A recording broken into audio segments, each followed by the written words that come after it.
प्रेम का जो विकास है वह काम की शक्ति का ही विवरण है, वह उसी का रूपांतरण है।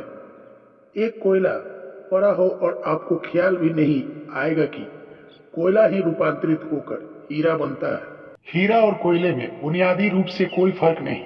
हीरे में भी वही है तत्व जो कोयले में है, और कोयला ही हजारों साल की प्रक्रिया से गुजरकर हीरा बन जाता है। लेकिन कोयले की कोई कीमत नहीं, उसे कोई घर में नहीं रखता। उसे कोई घर में रखता भी है तो ऐसी जगह जहाँ की दिखाई ना पड़े, और हीरे को लोग छातियों पर लटका कर घूमते हैं जिससे कि वह दिखाई पड़े। हीरा और कोयला एक ही है, लेकिन कोई दिखाई नहीं पड़ता कि इन दोनों की बीच अंतर संबंध क्या है। एक यात्रा है, कोयले की शक्ति ही हीरा बनती है।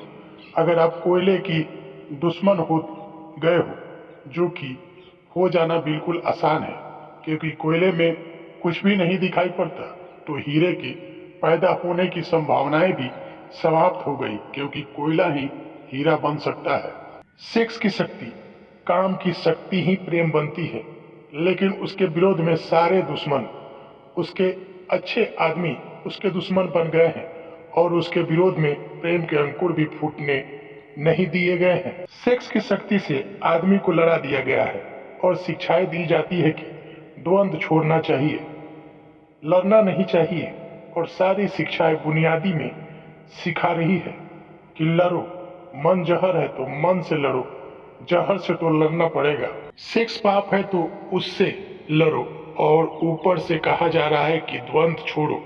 जिन शिक्षाओं के आधार पर मनुष्य द्वंद्व से भर रहा है, वही शिक्षाएं दूसरी तरफ कह रही है कि द्वंद्व छोड़ो। एक तरफ आदमी को पागल बताओ और दूसरी तरफ पागल खाने खोलों की बीमारियों का इलाज यहाँ किया जाता है।